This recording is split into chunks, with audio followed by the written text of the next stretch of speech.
how do you feel about the uptick in volume of product that Wizards of the Coast has elected to push for over the last few years?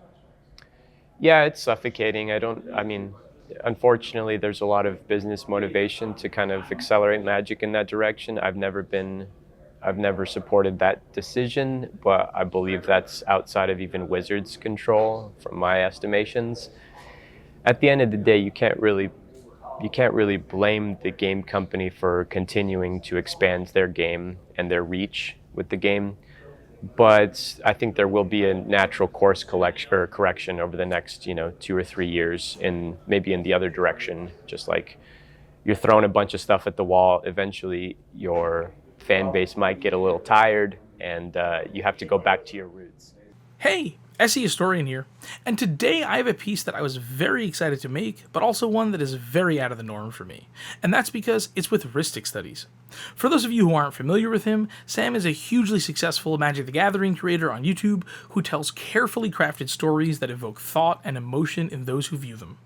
Aside from that, though, Sam is also the first non-StarCraft related signing for Basilisk, an organization we all know and love. If you're excited for this one, be sure to get subscribed, as I will continue to bring on amazing guests that run the full gamut of the gaming world. If you really enjoy what I do here, check out my Patreon, as it is the best way to support the channel.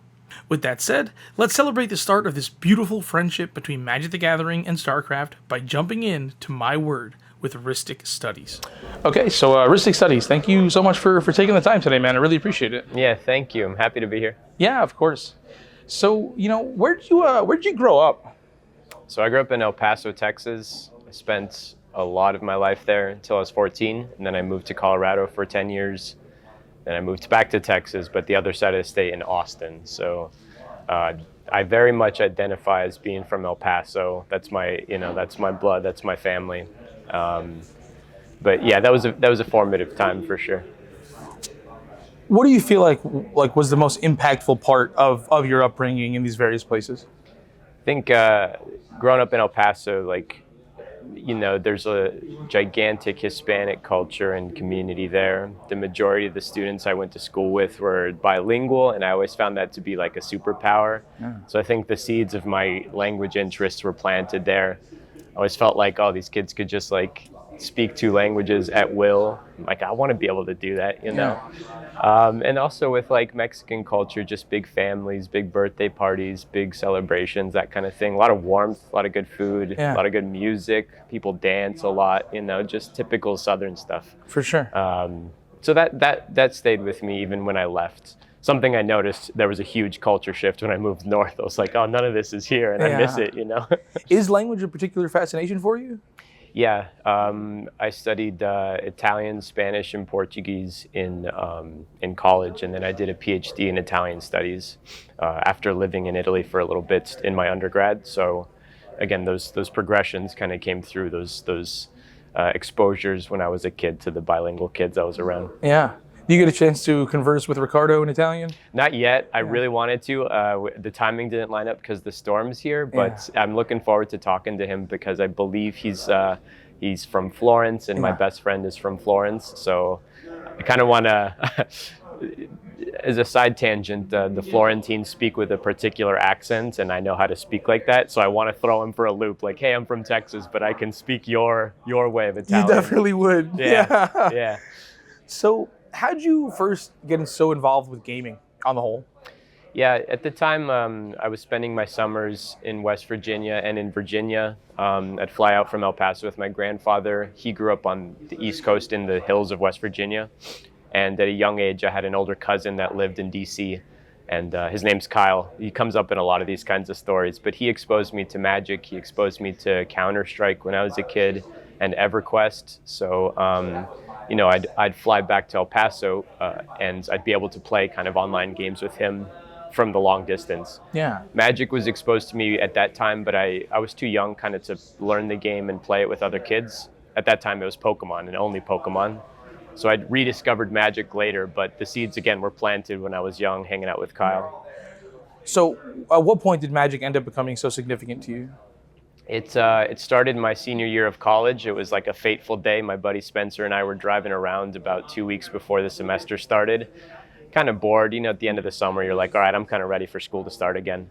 And yeah, we were driving around. I'm like, we should go get some Pokemon cards and learn how to actually play Pokemon. Yeah. And as I was heading to Target or whatever, I was like, actually, we should play Magic, because I remember Magic being a really good game when I was a kid. So we bought a couple decks. He had a friend that knew the rules and could kind of guide us along the way. And you know, since then it's been nothing but Magic for 10 or 11 or 12 years or whatever it is now. So. Why do you think Magic, out of all the other things you got exposed to, ended up becoming so important to you? I think I've described Magic as kind of an infinite playground. I mean, it's a game, but more than that, it's a game system. At the level of playing, there's so many different ways to play it, but as a result, it's fractured into a million sub-communities. You can Magic has this wonderful aspect where you can still interface with the game even when you're not playing it. And I think that's what I grasped onto. I like the storytelling and the documentarian aspects of my videos, but Magic has just such a deep, rich history and so many nooks and crannies with all these almost like miraculous kind of cultural moments that I like to, you know, dig through the forums or dig through tweets or like go through the archives of videos, even the old magazines. Like, yeah. It's just a playground if you like any sort of, you know, archival research or whatever. But at the end of the day, it's also just a really, really good game. And that's why it endures. It's just because it's the best card game ever made. And every other card game since kind of eventually leads to Magic one way or another.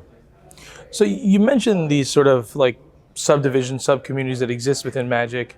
And, you know, one thing I've experienced through interacting with varied pockets of these people is that I feel like with some people anyhow, that were more accustomed to the older style 1v1 formats, there's maybe a bit of resentment towards the rise of Commander. Mm-hmm. Can you talk to me about that? Like, what is the cause? Yeah, I think that's true to a certain extent. I think let's call them the grinders of years past maybe feel a little disenfranchised with the direction of Magic moving more towards a casual tabletop type of game. And Commander was a spin-off of, like, you know, the myth is like a bunch of judges got together and created this format to play when they weren't judging the 1v1 tournaments, you know? But I think Magic offers, and Commander specifically offers, a way to play the game that isn't necessarily competitive. It's something you can very much more express yourself through. And tabletop friends and like video game people like to do that more than really find out the minutia of what is required of 1v1. So maybe not resentment, but the game has shifted in a dramatic way, and ultimately, you know, the players will speak about what they prefer. And Commander is still obviously the most popular format now, but I kind of like the progression of someone entering Magic through Commander and then they get excited about the 1v1 tournaments. That to me is cool. They start to really think about the game in the way that it used to be presented back in the day. So, you know, it's a bell curve, as all things are. Eventually, it does lead back to 1v1, I think. And now with the Pro Tour being back, like, those are also support for that way to play the game still. Yeah, you know, it's interesting because there's an extremely similar dichotomy within the StarCraft world where the most popular format within StarCraft is actually cooperative. And it's not a competitive format. It's just something people play with their buddies. And Blizzard doesn't release public figures anymore because whatever, Blizzard's gone through some things. But like at the time, the numbers were crazy. It was like 5 to 10 times more people playing the cooperative mode than 1v1. But then 1v1 is the face of it, right? Like if you came to an event, you would think 1v1 is maybe the only game mode, despite the fact that they, you know, have completely different audiences. And yeah, there's it's very difficult to get somebody to move from one to the other, right? Like it's such a different thing to move into something, like you said, like figuring out the minutia of like what needs to be done from moment to moment to be relevant in the game, to even really play it correctly. So it's interesting that, you know, these two different games, two different communities that are, you know, seemingly completely unrelated have these like similar plots. Mm-hmm. So was there a particular moment in your career where you realized like, okay, gaming is going to be like the thing for me, I'm going to pursue this? Yeah, I finished the PhD and I was burnt out on academia, and I kind of openly asked the question, sort of a rhetorical question, like what if I did Rhystic Studies full time? I wanted a break maybe for a year just to like bridge the gap. And the support was tremendous. Like I have a really strong community. It's been very grassroots, like homegrown for a long time because I've been doing this now 11 or 12 years. So I asked that question publicly. There was a lot of support, financial support. I started to, establish a workflow to be able to produce more videos. The videos were successful. That drew sponsorships, that nice domino effect of all that. But yeah, I just still feel really like excited about my work, and my work in a lot of ways mirrors what I was doing in grad school anyway. It's just sitting down with the topic in mind, going through a bunch of research, writing an essay, if you will, and then presenting that essay. It's just that the topic has changed, Yeah. I'm not speaking about Italian horror from the 1970s, I'm talking about Lantern Control or whatever. Yeah. So, yeah. So as you've risen in stature among the community, have you had any moments of interaction or professional relations with people that were figures that loomed large to you? Yeah, there's been a nice progression of that too. I think one of the most significant moments in let's say the middle years was when I was invited out to do a pre-release in Canada with the Loading Ready Run crew. That was a huge moment for me. I remember feeling like it wasn't so much validation, but those guys, I was watching their stuff all the time. Like those were heroes to me, and I was inspired by their work, and I also just found them to be really lovely people. And then I flew out there, and it turned out they were very lovely people. And it's been like a slow kind of cadence of that too. I'm now in a position where I think I can do that for someone that's up and coming. And I remember how special that feels to be, to be sort of embraced and like elevated. So I have to remind myself like, hey, there's been a lot of folks in the community who have given you opportunities, the Game Nights crew, Prof, obviously many times. Let's now turn it around and see what you can do on the flip side and elevate some of the smaller voices so they get that experience too. Yeah. Yeah, it is such a strange thing to start to develop personal relationships with people that you had like parasocial relationships with, It's an unusual transition. Yeah. So how do you feel about the uptick in volume of product that Wizards of the Coast has elected to push for over the last few years? Yeah, it's suffocating.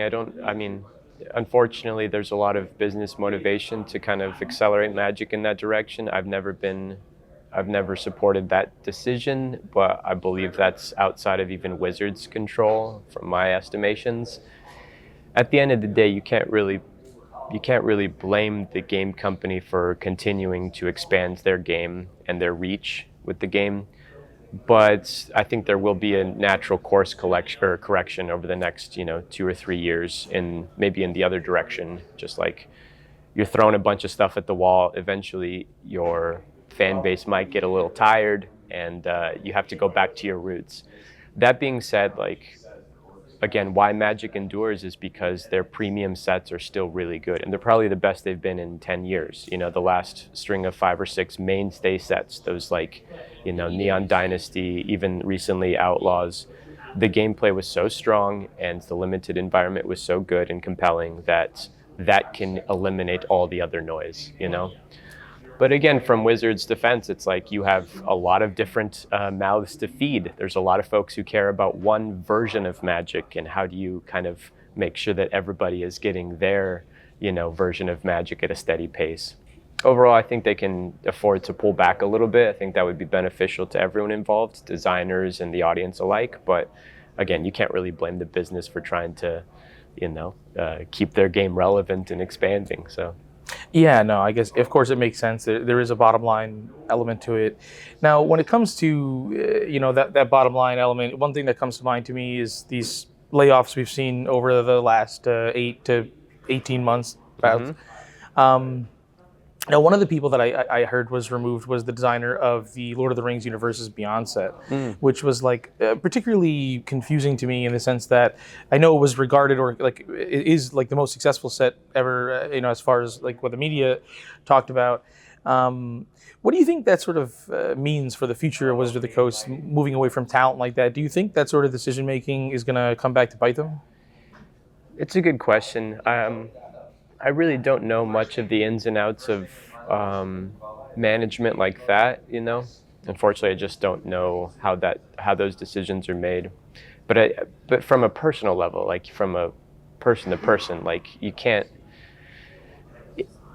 do that to folks, right? Like that's kind of the thing is your employees care about your game and care about the people who play those games. Over time, if the reputation is that you're just going to treat them as a number on a spreadsheet, like those people end up moving on to smaller game companies and being successful because the talent is tremendous to work in that building. But I also know a lot of game designers who have been there 20, 25 years and are very well established and happy with their roles. So, I really can't speak to management, but just from the personal level, you don't want to burn too many bridges, right? Yeah, no, of course. So, do you think expansion into these Universes Beyond sets will change the interest you've seen from viewers when it comes to their focus on art and storytelling? And do you have any plans to sort of brush shoulders with these IPs that Magic has started to brush shoulders with? It's a good question. The ongoing kind of bit about the Secret Lair initiative and then eventually Universes Beyond was like, oh, you don't care about it until you really do. Like, it's not until they find your favorite outside IP and then you start to perk up, right? Yeah. I thought that was going to happen with me with the Lord of the Rings, but it really didn't. So for the moment, I kind of still feel like I'm very much entrenched in Magic with a capital M, and the Universes Beyond stuff is definitely for folks who are outside of the game to maybe enter the game. That's the ideal, right? But at the same time, I'm just not really all that interested in the reskinning of Magic with superheroes or Tolkien characters. That's just not for me at all.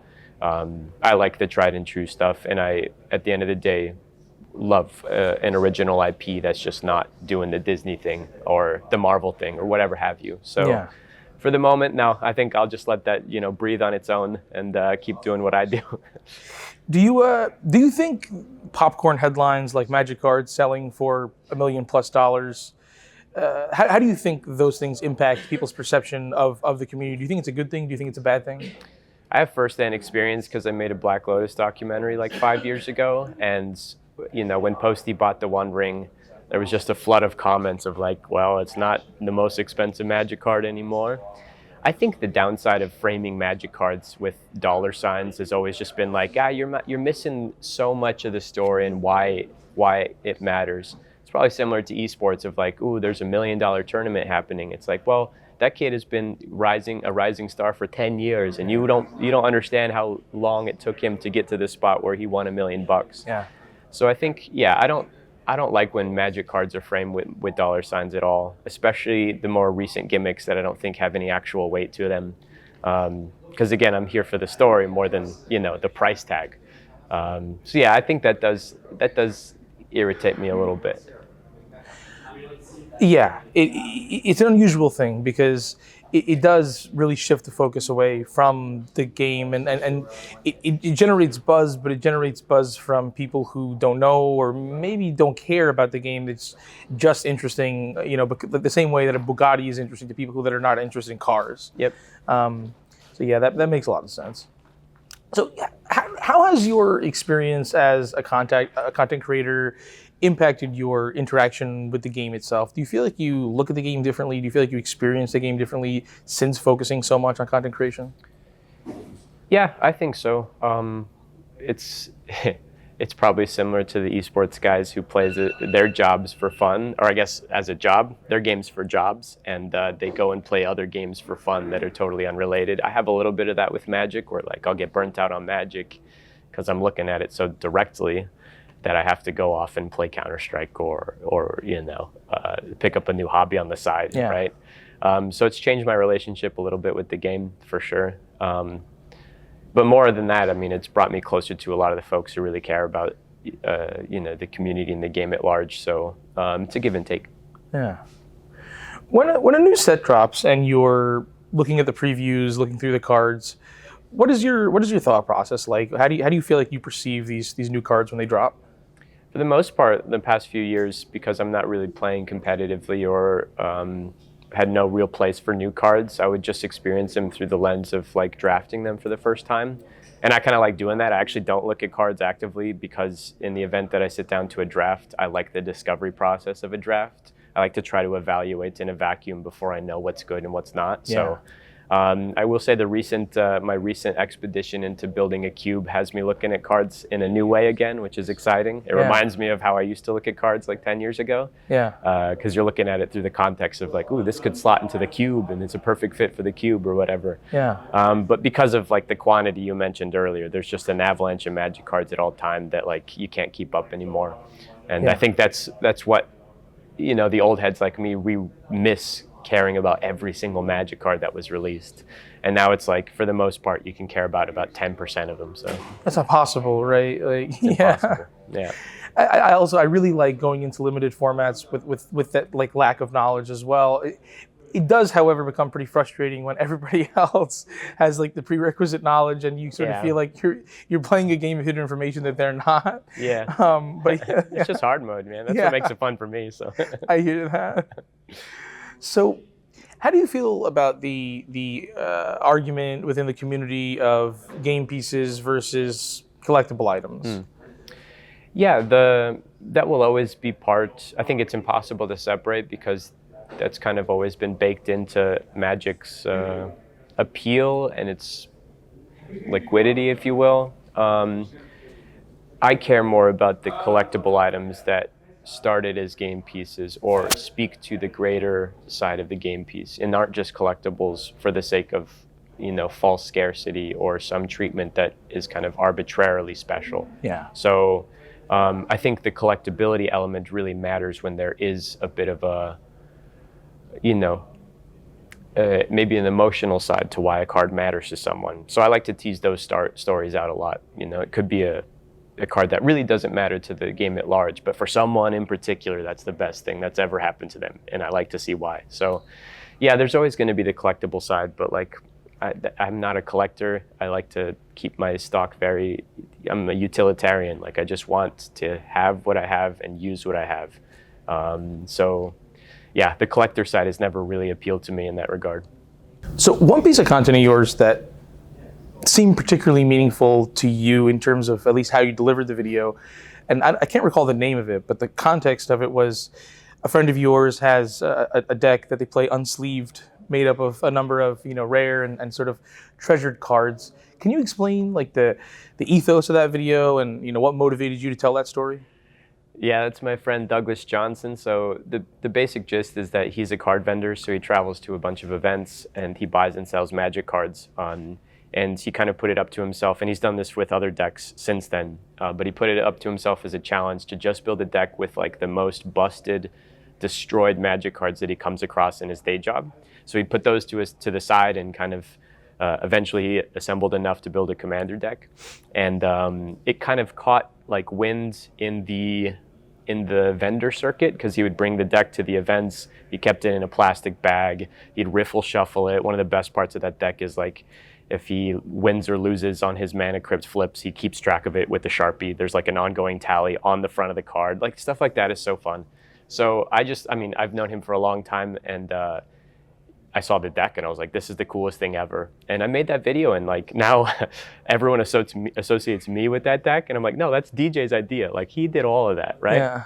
But it's kind of become this like legendary item in the community. And again, it spoke to a bigger idea, which we've touched on a little bit, of like, you should play with your cards. Like they're game pieces, and there's a little bit of there's an appeal, at least to me, especially when I go to these events and I look through the cases. I'm always looking for a Magic card with a little bit of wear on it, you know? That to me is cool. Like we in this culture of preservation and making everything near mint, like what happens if you instead went the other way again and just treated them as cards, right? Yeah. What happens then? So that was a little bit of a telling of that. And again, the Gonti deck has become this legendary, you know, mainstay of that whole idea. Yeah. So. Yeah, no, it was a really interesting piece of content, especially as somebody who, at the time of discovery for me, is fairly new to Magic, and playing with a bunch of people who have these treasured cards and multi-$1,000 commander decks and things of that nature, and seeing how they interact with those cards, and then seeing that, the absolute juxtaposition Yeah. is, I like that though. It brings me back to the old school days of being a kid and playing Yu-Gi-Oh or Pokemon with your friends and keeping them in a plastic bag and riffle shuffling them because that was what you did because it was a game. Yeah. And you didn't really think that these pieces of cardboard were going to be worth anything. Yeah. So yeah, it was a special piece. But is there anything else, any other pieces of content you've produced that stand out as particularly meaningful to you? For sure. There's one I always point to is the Red Deck Wins video. I got to combine 3 of my many interests in one video, which was like growing up skateboarding and playing punk rock guitar and magic cards. That kind of hit me like a lightning bolt, all puns aside. Like I just wanted to make that thing, and it's become one of the favorites of the channel too. I met a guy yesterday here at the event who was like, "That's my favorite video ever. You spoke to why we like to play red decks. You put it in the perfect context. You spoke to the ethos of red." And I'm like, yeah, I love it. So that one is still one I like. I often say I don't like most of the stuff I make. Like once I'm done with it, I'm done with it. But sometimes I'll come back to the Red Deck Wins video and be like, yeah, I like what I did here. So yeah, that's one of my favorites. Yeah. That's cool to hear. I like getting insight like that from people. It's I think sometimes the most successful video and the one that the creator likes is not necessarily the same one. No. But I guess it seems to be kind of like that for you in this scenario. I guess the Red Deck Wins video is if you get it, you get it. And I love when that happens too. If you get what I'm trying to do poetically and otherwise with this idea, then you understand what I'm going for, you know? And some folks are dissenters. I got a comment on that video last week of like, I don't know why you included skateboarding in this video. I'm like, dude, skateboarding was the whole reason I made the video. Like you missed the point entirely, you know? Yeah, no, it is very funny when a piece of criticism is coming from a perspective of not understanding what they're criticizing. Yeah, that's YouTube, so. Most definitely. So, you're sitting there with the Basilisk crown, and you signed with them not too long ago. Obviously, it's an organization that was focused only on StarCraft prior to getting connected with you. What did you know about them when they contacted you? Yeah, that was a long relationship kind of bubbling under the surface. We met at the MagicCon in Minneapolis last year, over a year ago. We just started talking, like exploring each other as like as business partners potentially, but also just as friends, and like having a lot of conversations like that. Eventually, they kind of pitched the idea of like, hey, what if we gave you a prompt for a video, or what if we asked you to do a Rhystic Studies video with this idea in mind? We tried that out, and it was really fun. We got back together and we're like, what if we did this for a longer term? Like, how do we expand into the space together? So right now, we're in a position of like, I'm at this event totally as a guest where I get to see their world and, watching StarCraft, which I have very little knowledge of, and being involved in this has been super fun for me. But right now, we're like exploring this idea of there has to be crossover between the games that make people tick, especially the highly cerebral games, like StarCraft and chess and Magic, like that. Yeah. But mostly, like I make these kinds of partnerships and business deals with folks that I would want to hang out with and have dinner with and play games with. Like it's fully a people thing first, more than it is anything else. So I'm excited to see what happens after this and how we continue to grow into the space and see what else we can do in Magic and beyond. But right now we're just in this like very kind of almost informal, like, let's get on a call once a week and just talk kind of thing, which is so fun. Yeah, and I think it's a really good way to approach something like this, right? Because it is unexplored territory. There's not crossovers that exist like this primarily in the past. So I think the only real way to figure it out is to just venture into the water and, see where it goes, right? There's not a real playbook. So, you said not really any knowledge about StarCraft. Did you have any experience in StarCraft, any knowledge of it? What was your perception of StarCraft prior to this? Yeah, I played a lot of RTSs as a kid, but I was never fast or good enough to like really play them. So StarCraft has always been this enigma from afar of like, oh, that's the game where, the psychos are playing that game. It's fun watching the live event because you have the actions per minute behind. And I'm like, of course, like this is unbelievable to me. But yeah, I don't know much about the scene. Of all the esports, I've followed Counter-Strike probably the most just because I played that as a kid. Yeah. But I'm also the type that like I have to be careful because when I have an interest, I go deep and I get lost in the black hole of that thing. So I foresee after this event me kind of paying a little closer attention to StarCraft in general, because it's just been so thrilling to watch. But yeah, that's kind of a scene I don't know too much about from the outside. Sure, yeah, no, I mean, everybody obviously, we've got our niches, right? You can't necessarily be a master of everything, especially things like StarCraft and like Magic that just go so deep and there's just so much context. Oh yeah, oh yeah. So, when you were signing with Basilisk, were you aware of the fact that you were becoming teammates with somebody that was kind of regarded as maybe like the greatest of all time in Serral within the StarCraft community?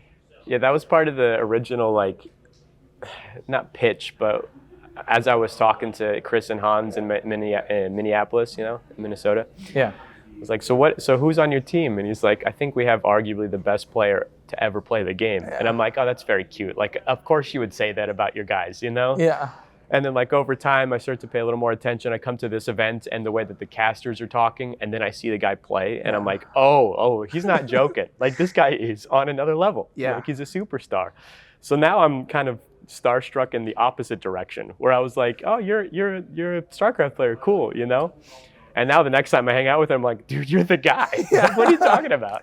Yeah, it's particularly funny that it's just that it is Yuna as a human. Yeah. Because he's just the most demure, like, quietly funny guy who doesn't exude, this sort of like big personality, superstar vibes. But then, you watch him do his thing, and it's he's on another level. It's a really interesting thing. It's quite an organization to step in, to be the first organization to step into, to be the first teammates, and obviously guys like Raynor and Trigger as well are amazing in their own respect. But yeah, the Serral, not only is it about his ability to just be an amazing player, but he really sort of bucked the expectations that the community had, because he was the first non-Korean to win like a global championship, and he was the first guy to really go toe-to-toe with the Koreans, and over time amass like actually a really, really significant win rate over them, and so he's really emblematic of a paradigm shift within the StarCraft community, going from 2018 until now, where we're at a point where, like, I mentioned in passing, like, this foreigner term, right? Like, a lot of new viewers aren't even aware of this term, right? Because historically the Koreans dominated the scene so heavily that was just like the turn of phrase. They were Koreans and everyone else in the world is a foreigner. Mm-hmm. But it's not so much the case anymore. And I think Yuna is definitely no small part responsible for that. So yeah, it is weird to interact with him in some senses like that. But yeah, I think that's about what I have prepared for you, man. You have any closing words? Like, comment, subscribe. No, despise that phrase. Yeah, it's rough. No, I'm just happy to be in the position that I am, because, like you were mentioning, like we spoke about with Basilisk, like, I just am in a new world on this side of the aisle, and I find that really compelling. That's way more interesting to me than, like, doing the same old song and dance in Magic or whatever. So I'm just in a cool spot, and again, I feel like I fell into this, like, miraculous group of folks who just so happens to have, like, the greatest of all time. Yeah. I know he won't say he's the GOAT, but I can already tell. I'm like, all right, this guy's legit. Yeah. But anyway, thanks so much for the interview. Of course, man. Thank you for doing it. Yeah. Thanks so much for watching. If you're here from the Magic the Gathering community, welcome. Like Magic, StarCraft is a game that will let you express yourself creatively, come up with cunning strategies, and have fun, all while infuriating your friends. Plus, it's free to play. Give it a shot if you haven't already. It's a really lovely community to be a part of. If you're one of my loyal RTS viewers, I extend the same olive branch to you and implore you to give Magic a try. Despite the reputation that Magic is a super expensive and arduous to learn game, you're really only like $35 to $40 for a pre-con commander deck and a quick Google search for your local game shop away from jumping into this awesome hobby. Familiar faces like Day9 and Pig make loads of Magic the Gathering content, so that could be a great place to start. If you enjoyed this one, be sure to leave a like and a comment down below. Get subscribed so you don't miss out on future releases like this one. If you really enjoy what I do here, consider supporting me on Patreon. The link is in the video description.